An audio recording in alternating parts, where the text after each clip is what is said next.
भगवान की लीलाओं का गायन और भगवान की लीलाओं का श्रवण सबसे जल्दी निष्पाप करता है।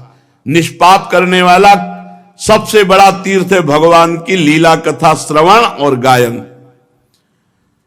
जिस समय पीछे पीछे ग्वाल वाल यश गान करते चल रहे आगे भगवान श्री कृष्ण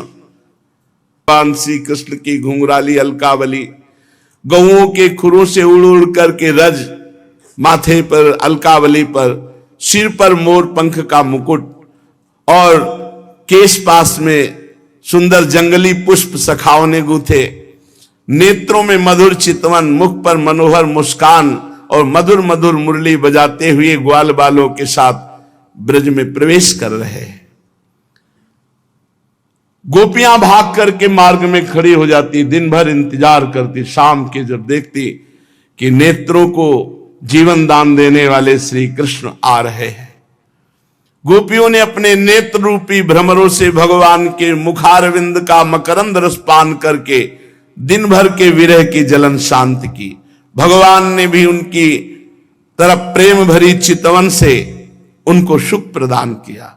यशोदा मैया रोहिणी जी का हृदय वात्सल्य स्नेह से उमड़ रहा था। उन्होंने बलराम जी और भगवान श्याम सुंदर के घर पहुंचते ही इच्छानुसार उनको स्नान कराया, वस्त्र पहनाया, फिर खिलाया पिलाया।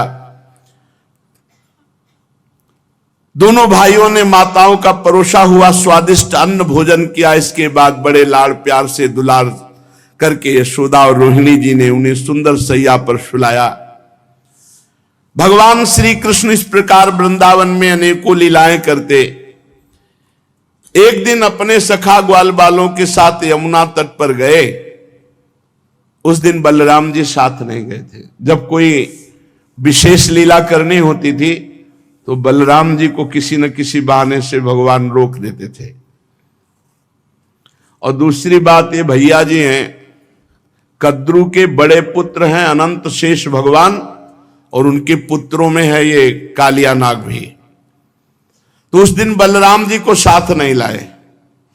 जेठ महीना, गर्मी बहुत, अब अत्यंत प्यासे हो गए सब बछड़े गौएं सखा, और किसी को ध्यान नहीं रहा। काली दह में सबने पानी पिया, बछड़ों ने, सखाओं ने, गौएं गोपों ने, पीते ही सब मर गए।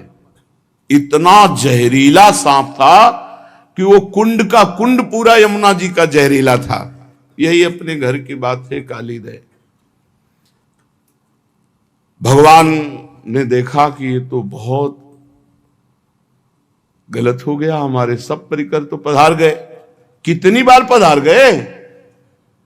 हां, देखो आगासुर में, बकासुर में भगवान श्री कृष्ण चंद्रजू ने अपनी अमृत बरसाने वाली दृष्टि से तत्काल जीवित कर दिया। किसी को ऐसा अनुभव ही नहीं हुआ कि हम मर गए थे। सबको चेतना आई, आश्चर्यचकित होकर एक दूसरे को देख रहे, पर ऐसा नहीं पता कि श्री कृष्ण चंद्रजू की अमृत दृष्टि से हम जीवित